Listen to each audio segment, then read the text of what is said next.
Assalamualaikum warahmatullahi wabarakatuh. Sahabat cendekia, salam cerdas luar biasa. Bertemu lagi dengan saya Wijiatmoko, founder ciptacendekia.com. Pada kesempatan yang baik hari ini, saya akan membahas tentang juknis penulisan ijazah tahun 2022.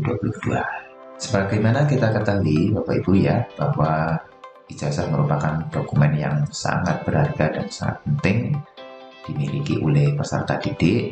Maka pemerintah telah membuat tunjuk teknis tentang tata cara menulis ijazah.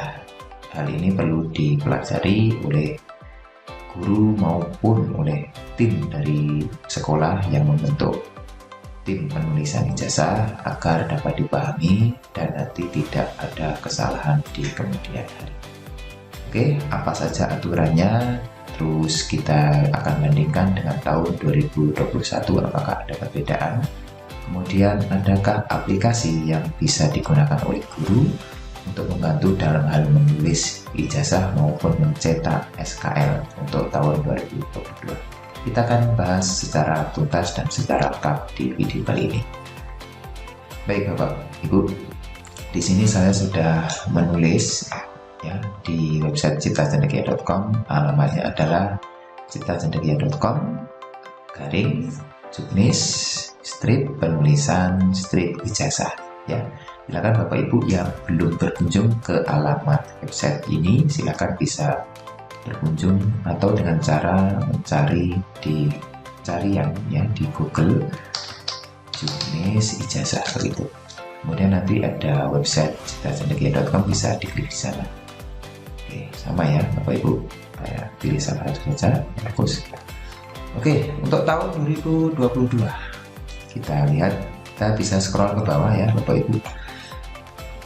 Nah, nanti ada daftar bacaan yang sudah kami buatkan Bapak Ibu, ada pasal 6, pasal 7 dan seterusnya sampai di bawah, sampai ada nanti aplikasinya ya, dan Bapak Ibu bisa mendownload juga juknis penulisan ijazah tahun 2022 ini. Oke, kita bahas dari yang pertama ya Bapak Ibu, langsung ke pasal 6 yang kaitannya dengan kelulusan sana ya. Ini pasal 6 tentang kelulusan. Sebagaimana kita ketahui, tiap tahun pemerintah pasti mengeluarkan juknis kaitannya dengan ijazah ya. Di sini tahun ini, tahun 2022, juknisnya adalah dari Peraturan Sekretaris Jenderal Kementerian Pendidikan, Kebudayaan, Riset, dan Teknologi nomor 1 tahun 2022 ya. Nanti di pasal 6 ini langsung saya ambil ke poin yang penting ya, tentang kelulusan. Peserta didik nanti lulus dituangkan melalui ijazah dan surat keterangan lulus. Jadi ada dua ya Bapak Ibu. Dan nanti harus ditandatangani oleh Kepala Satuan Pendidikan, gitu ya. Nah, misalkan nanti ada Kepala Satuan Pendidikan yang berhalangan untuk menandatangani, nanti ada keterangannya di bawahnya. Di ayat 2, pasal 6 ayat 2, kelulusan ditetapkan secara nasional. Jadi nanti serempak ya, untuk SD dan SDLB sederajat ya, tanggal 15 Juni tahun berkenaan, nanti tahunnya 2022. SMP atau sederajat tanggal 15 Juni juga sama. SMA 3 Juni, ini lebih cepat ya Bapak Ibu. Untuk SMA atau sederajat 5 Mei. Wah, ini malah lebih cepat lagi. Nah, nanti untuk yang poin ketiga atau ayat ketiga, jika tanggalnya ini ya, bertepatan dengan hari libur nasional, maka tanggal kelulusan ditetapkan pada tanggal berikutnya yang bukan merupakan hari libur nasional. Itu Bapak Ibu. Ketentuan tanggal kelulusan juga berlaku untuk SILN yang di luar negeri ya, dan SPK ini dengan sekolah kerjasama gitu. Oke Bapak Ibu, jelas ya untuk kelulusannya ditetapkan secara serempak, secara nasional. Tanggalnya juga sudah ditetapkan. Kita lanjut ke pasal 7. tentang surat keterangan lulus. Tadi ada dua ya, ijazah dan surat keterangan lulus. Kita fokus ke SKL ya. Surat keterangan lulus diberikan sesuai dengan tanggal kelulusannya. Nah, nanti untuk surat keterangan lulusnya tertanggalnya sama dengan ini. Surat keterangan lulus sekurang-kurangnya mencantumkan rata-rata nilai ujian sekolah atau rata-rata nilai ujian pendidikan kesetaraan.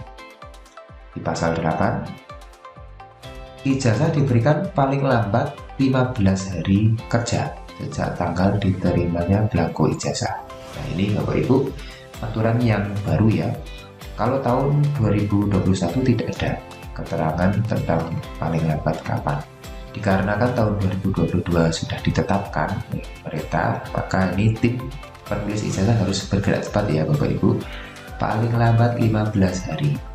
Ya, paling lambat 15 hari. Silakan nanti didiskusikan kembali dengan tim penulis ijazah. Tanggal penerbitan ijazah paling cepat 1 hari.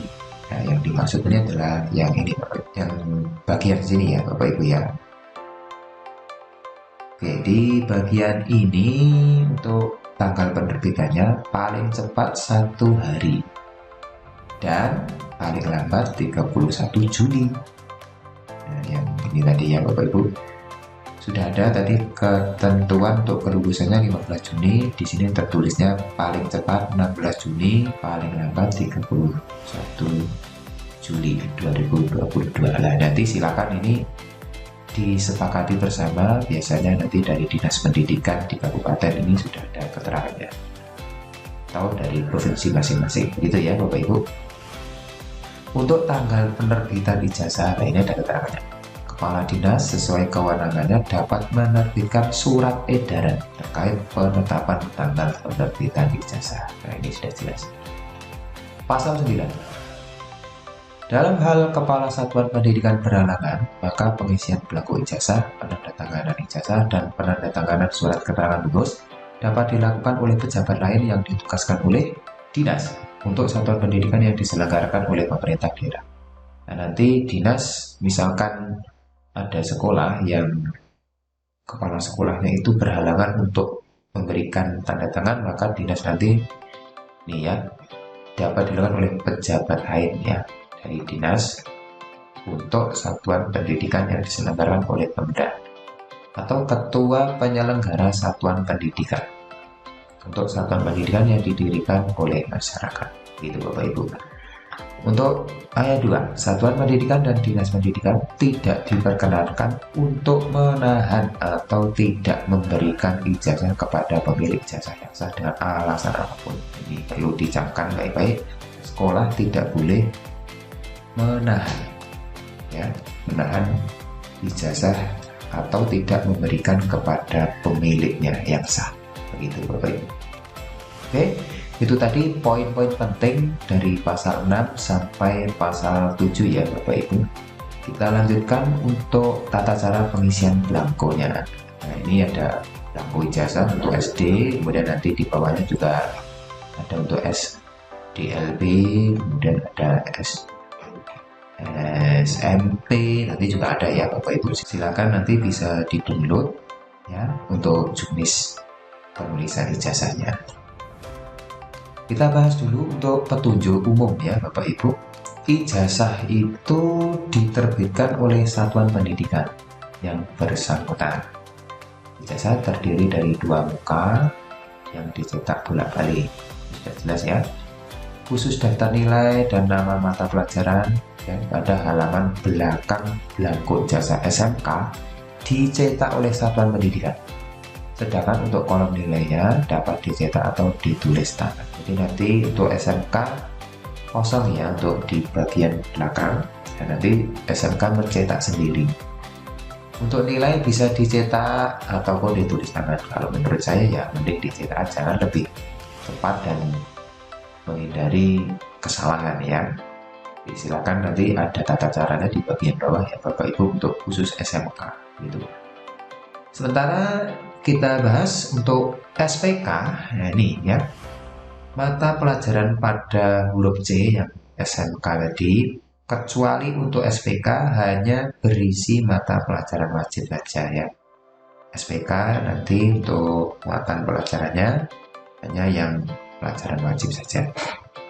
Kita bahas yang E. Ijazah satuan pendidikan diisi oleh panitia penulisan ijazah yang dibentuk dan ditetapkan oleh kepala sekolah. Maka ini sebelum menulis ijazah, kepala sekolah itu harus sudah membentuk panitia penulisan ijazah ya. Dan ini pastinya sudah dibuat oleh kepala sekolah. Yang belum, monggo ini segera buat panitia penulisan ijazah. Nah, ini ada hal yang penting saya bold ya di poin F dan poin G. Pengisian ijazah menggunakan tulisan tangan. Oke, Bapak Ibu perhatikan baik-baik, harus menggunakan tulisan tangan dengan tulisan huruf yang benar. Benar itu sesuai ejaan ya, penulisan kapital, kemudian tanda baca titik, dan lain-lain ya. Kemudian nanti harus jelas, rapi, bersih, dan mudah dibaca. Menggunakan tinta warna hitam yang tidak mudah luntur dan tidak mudah dihapus. Ya, ini sudah jelas sekali ini. Khusus SMK tadi yang halaman belakang boleh dicetak. Begitu ya Bapak Ibu. Lanjut ke poin G. Jika terjadi kesalahan dalam pengisian, ijazah tidak boleh dicoret. Ya, tidak boleh dicoret, kemudian nanti ditulis di atasnya atau di bawahnya itu nggak boleh. Harus bagaimana nanti ada keterangan. Tidak boleh ditimpa juga, dihapus atau ditipek, melainkan harus diganti nih dengan blanko yang baru. Untuk itu perlu kehati-hatian dalam penulisan. Nah, nanti kalau misalnya terjadi kesalahan segera ya, makanya tadi ada ketentuan maksimal 15 hari. Kenapa 15 hari? Karena nanti misalkan ada kesalahan, segera lapor ke dinas pendidikan ya, bisa di kabupaten. Dan nanti kalau misalkan kabupaten kehabisan, nanti bisa minta di dinas pendidikan provinsi sebelum blanko tersebut dimusnahkan. Jadi Bapak Ibu tidak perlu khawatir sebenarnya kalau misalkan mengalami kesalahan dalam penulisan ya, nanti silakan dikonsultasikan ke dinas. Biasanya ada sisa blanko yang mana itu nanti untuk jaga-jaga ya, seandainya ada yang salah nanti bisa diganti. Lalu Bapak Ibu, ijazah yang mengalami kesalahan pengisian tadi ya, yang kalau seandainya ada salah nulis nanti disilang ijazahnya dengan tinta warna hitam pada kedua sudut yang berlawanan. Nanti di pojok kanan sampai pojok bawah, yang kiri atas sampai kanan bawah itu silang pada halaman depan dan belakang. Ini ijazah yang salah dan nanti silakan lapor ke dinas pendidikan. Satuan pendidikan, dinas pendidikan, kabupaten, kota, atau provinsi tidak diperkenankan menahan atau tidak memberikan ijazah kepada ijazah yang sah ya, kepada pemilik ijazah yang sah dengan alasan apapun. Siswa pemilik ijazah yang sudah pindah domisili dapat mengambil ijazah ke satuan pendidikan yang menerbitkan. Oke Bapak Ibu, kita lanjut ke bagian kedua ya, untuk petunjuk khusus pengisian halaman depan. Di halaman depan nanti di bagian blanko ya, nanti sudah ada poin-poin atau nomor yang sudah ditetapkan oleh kementerian ya. Nah, nanti poinnya seperti ini. Ini untuk SD, ini di LP juga ada, SMP juga ada ketentuannya ya Bapak Ibu. Kita bahas dari poin yang pertama dulu Bapak Ibu. Ini mohon izin untuk saya bagi screen-nya menjadi dua supaya nanti kita bisa paham lebih detail ya. Ini untuk SD, saya pilih untuk yang SD dan SPK SD. Poin penting ya, untuk nomor 1 Bapak Ibu, nanti diisi dengan nama satuan pendidikan yang bersangkutan yang menerbitkan ijazah sesuai dengan nomenklatur. Untuk angka 2 NPSN yang jelas nih, kabupaten kota.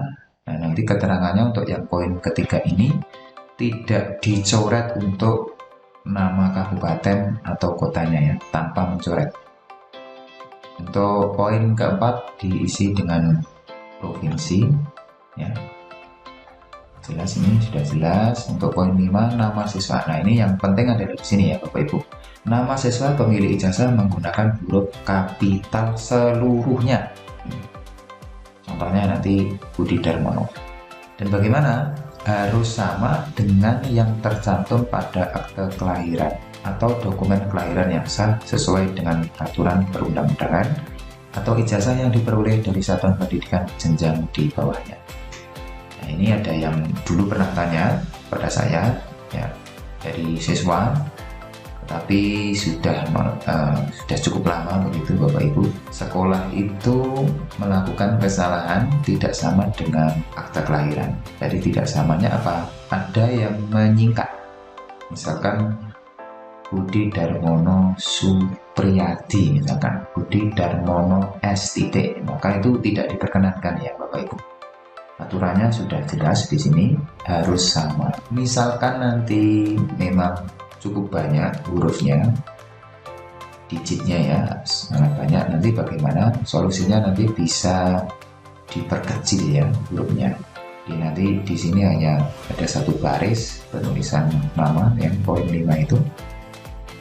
Nah, nanti ya sebisa mungkin nanti Bapak Ibu harus cermat dalam hal menulis nama di bagian baris nomor 5 ini. Oke, gitu ya Bapak Ibu ya. Kita bahas di nomor 6, tempat dan tanggal lahir. Gampang. Nanti harus sama juga dengan yang tercantum pada akte kelahiran ya. Nah, misalkan di sini contohnya kota Serang 17 Januari 2005. Bapak Ibu nanti penulisannya perhatikan untuk tanggal dan bulan ya. Bulannya nanti harus ditulis diawali dengan kapital. Nah, bagaimana misalkan nanti ada penulisan Februari, itu ada yang Februari, ada yang Februari. Maka berdasarkan keterangan di sini harus sama, maka nanti ya kita menyesuaikan dengan akte kelahirannya. Seandainya nanti Bapak Ibu menemukan Februari dan ingin mengganti dengan F, nanti bisa dikonsultasikan dulu kepada siswa yang bersangkutan atau kepada orang tuanya agar apa? Agar siswa tersebut melakukan pembenaran terlebih dahulu terhadap akte kelahirannya ya, sebelum ijazah itu ditulis ya, begitu ya Bapak Ibu. Lanjut ke poin ke-7, nama orang tua. Ini jelas ditulis nama orang tua, bisa ditulis nama ayah atau ibu ya, atau wali. Nah, ini boleh ada 3 kemungkinan ya, ayah, ibu atau walinya. Poin ke-8, NIS, nomor induk siswa, ini yang sama dengan di sekolah.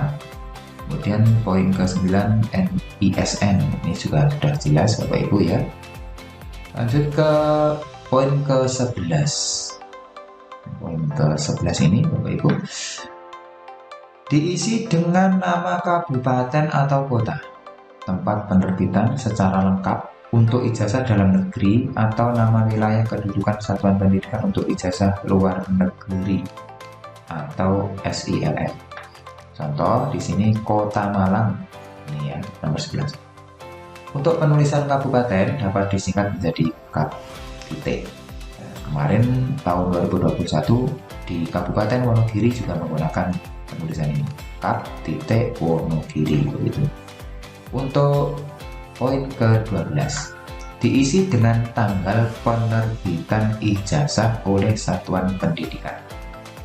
Nah, tadi ada keterangan di bagian pasal ke-9 atau pasal ke-8 tadi bahwa penulisan penerbitan ya, tanggal penerbitan paling cepat 1 hari tadi ya, setelah tanggal 15 Juni, paling lambat 31 Juli, gitu ya Bapak Ibu.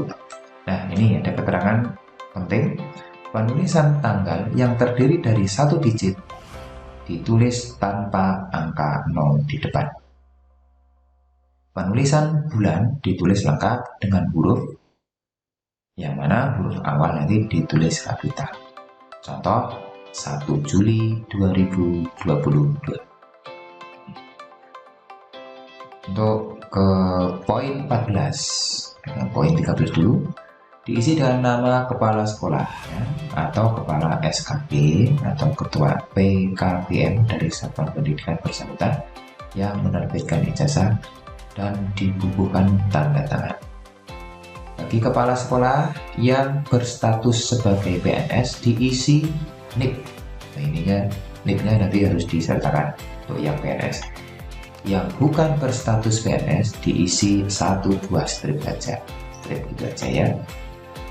Pengisian juga memperhatikan ketentuan bahwa penandatanganan ijazah tidak perlu, ini Bapak Ibu perlu dicatat, tidak perlu mencantumkan tulisan PLT atau pelaksana tugas pada kolom nama atau jabatan. Biarkan seperti ini aja ya, kepala sekolah. Nah, angka 14 dibukukan stempel sekolah dari sekolah bersangkutan yang menerbitkan ijazah sesuai dengan nomenklatur. Angka 15 ditempelkan pas foto peserta didik yang terbaru, ukurannya 3x4 hitam putih atau berwarna, dibubuhi cap jari pemilik ijazah serta stempel menyentuh pas foto. Nah, nanti stempel dari sekolah harus menyentuh pas foto, gitu ya. Nah, ini ada keterangan lanjutan ini, tapi keterangan ini merupakan aturan dari tahun 2021. Nah, nanti Bapak Ibu bisa membaca ya, ada aturan ini DN 01 ini di tahun 2022 tidak dicantumkan ya keterangannya, tapi di sini saya tambahkan aturan tentang penulisan kode ijazahnya. Oke, langsung ke bagian bawah ya Bapak Ibu, saya akan lanjut ke petunjuk khusus pengisian halaman belakang. Jadi di bagian halaman belakang juga ada petunjuk khususnya. Saya scroll dulu ke bawah. Ini ketemu ya. Kita pilih yang SD, nanti yang SMP, SMA, atau SMK bisa menyesuaikan. Sudah ada nomornya Bapak Ibu, 1, 2, 3, 4 dan seterusnya, sudah ada keterangannya. Keterangan angka. Oke, nomor 1 diisi dengan nama pemilik ijazah menggunakan huruf kapital seluruhnya. Ini sama dengan di bagian depan ya. Penulisan nama siswa itu harus ditulis kapital seluruhnya, dan perhatikan Bapak Ibu harus sama dengan akte kelahiran atau dokumen ijazah di bawahnya, gitu ya. Nah, nanti upayakan harus cukup ya nulis nama untuk satu baris ini. Angka 2 sama ya, tempat tanggal lahir sama dengan yang depan tadi. Untuk nomor induk juga sama, NISN juga sama. Oke, kita bahas ke yang poin nomor 6, bagaimana ketentuan nomor 6. Angka 6 diisi dengan nilai ujian sekolah atau ujian pendidikan kesetaraan yang diperoleh sesuai Surat Edaran Menteri Pendidikan dan Kebudayaan Nomor 1 Tahun 2021 tentang peniadaan ujian nasional dan ujian kesetaraan serta pelaksanaan ujian sekolah atau ujian pendidikan kesetaraan dalam masa darurat, penyebaran COVID-19 dan atau perubahannya. Nilai ujian sekolah pendidikan kesetaraan untuk setiap mata pelajaran yang dimaksud pada angka 6 ditulis dalam skala 0 sampai 100 dengan pembulatan 2 digit angka di belakang koma.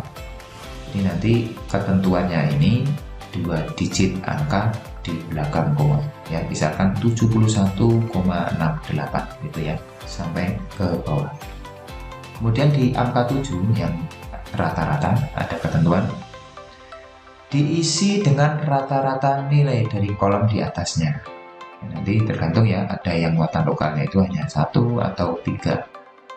Nanti rata-rata angka di atasnya ini dengan pembulatan ya, sama ya, skalanya 0 sampai 100, pembulatannya 2 digit angka di belakang koma. Kalau tahun 2021 bedanya adalah di nilai ujian sekolah ini ya dibulatkan utuh, kemudian rata-ratanya 2 digit di belakang koma. Untuk tahun 2022 di atasnya ini atau nilai ujian sekolah ini 2 digit angka di belakang koma, kemudian rata-ratanya juga sama. Nah, Bapak Ibu, kami telah membuat sebuah aplikasi ijazah ya untuk SD ini, sementara baru kami sediakan untuk SD, Bapak Ibu. Nah, nanti tinggal mengatur saja dengan setting ya. Di setting pada pembulatan, jadi kami sudah membuatkan. Oke, saya login dulu.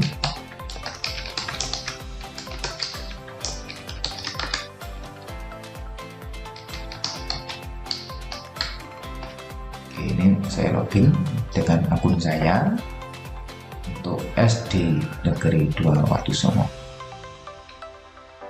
Kemudian di tapak belakang ya, nanti kurikulumnya tahun 2013 ya Bapak Ibu, semua menggunakan kurikulum 2013. Nah, di bagian ini Bapak Ibu, ketelitian pembulatan di belakang koma. Nah, ini contohnya nanti seperti ini, tinggal mengganti saja nanti 2 digit angka di belakang koma. Ini sudah kami sesuaikan. Untuk nilai rata-rata juga sama. Misalkan tahun yang lalu itu 0 ya, 0 digit, maka nanti pembulatannya utuh seperti itu. Nanti tinggal mengganti saja di sini ya, increase desimalnya, kita decrease desimalnya. Ini untuk tahun lalu seperti ini, untuk tahun ini 2 digit di belakang koma kita ganti 2, itu ya Bapak Ibu. Bapak Ibu yang sudah menggunakan aplikasi ini silakan nanti dicek kembali penulisan di sini, disesuaikan dengan juknis yang terbaru yang ini ya. Tadi juknis terbarunya sudah sangat jelas ya, ujian sekolah 2 digit, rata-ratanya juga 2 digit di belakang koma. Nomor 8 sama dengan yang depan ya, contohnya adalah Kota Malang atau Kabupaten Malang. Tuh Bapak Ibu, angka 9 dengan diisi dengan tanggal. Oke, tanggal ya, jelas ya, ini tidak disingkat ya, menggunakan huruf kapital di depan, tidak boleh disingkat. Misalkan 2 Juli 2/7, maka nggak boleh, harus utuh ya, 2 Juli. Untuk poin ke-10 diisi dengan nama kepala sekolah, dan di sini saya tidak menemukan untuk penulisan kepala sekolahnya apakah ditulis kapital atau tidak. Nah, nanti silakan bisa merujuk pada surat edaran yang dikeluarkan oleh Dinas Pendidikan Kabupaten. Contohnya seperti apa, apakah kapital atau tidak untuk penulisan nama kepala sekolah. Di keterangan pada kementerian tidak disertakan apakah harus kapital, begitu ya. Yang sudah sangat jelas, penulisan kapital adalah untuk nama siswa. Itu yang kami pahami. Untuk angka 11, yang ini dibubuhkan stempel ya, sesuai nomenklatur.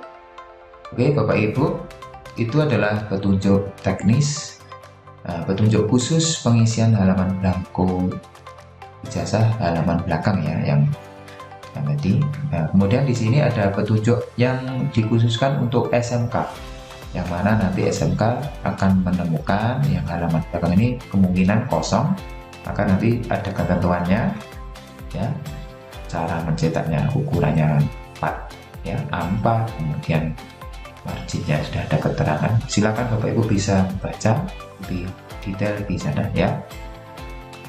Kemudian nanti untuk keterangan penggantian dan pemusnahan belangko ijazah juga sudah ada keterangan. Ini sangat penting dipelajari khususnya nanti oleh dinas ya, kapan pemusnahannya, bagaimana tata cara pemusnahannya. Nah, nanti pemusnahan dari dinas sendiri tanggalnya 31 Desember tahun berkenaan.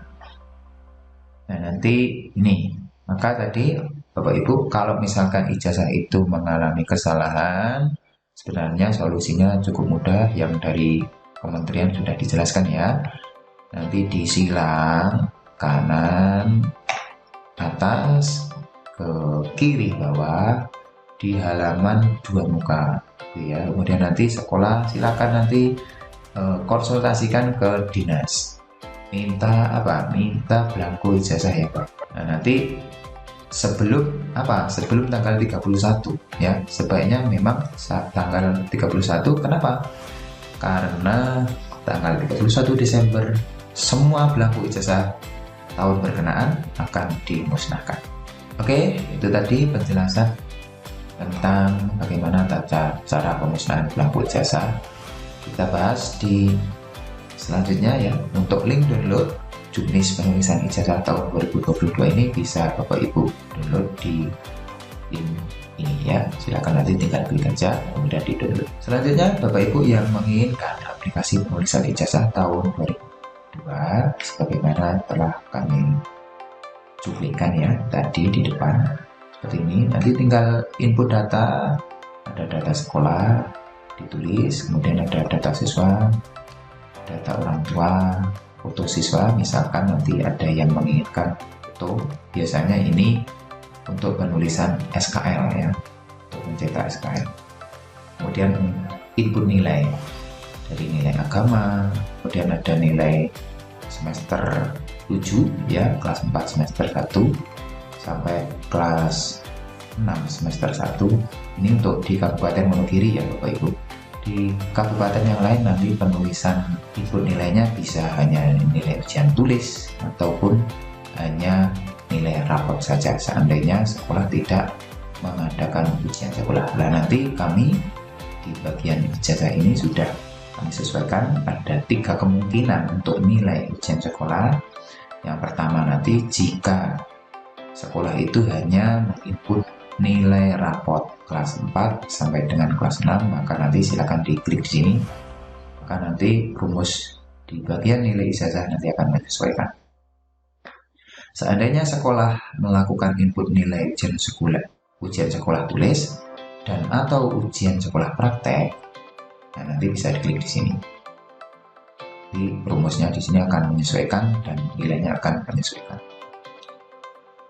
Dan yang ketiga, ada kemungkinan ketiga, jika nilai ujian sekolah yang di sini merupakan nilai rata-rata ujian tulis atau praktek saja tanpa mengolah nilai rapor, nanti pilih yang ini ya Bapak Ibu. Silakan nanti disesuaikan di sekolah Bapak Ibu masing-masing atau dari ketentuan di kabupaten ya, dinas kabupaten setempat.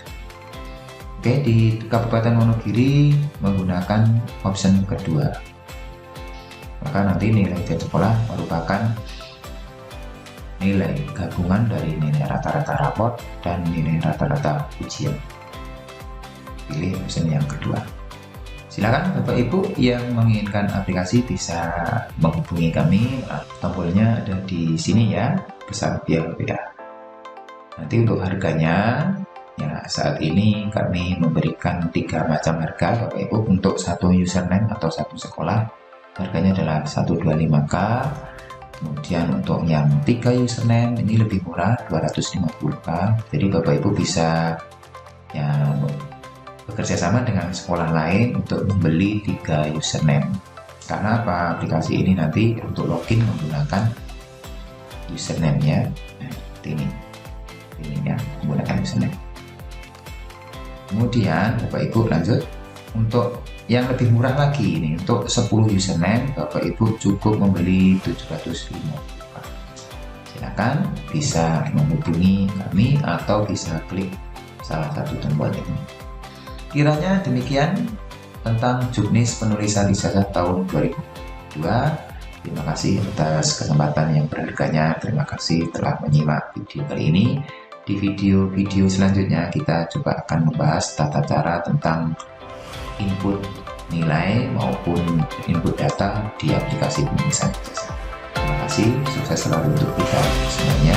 Salam cerdas luar biasa. Wassalamualaikum warahmatullahi wabarakatuh.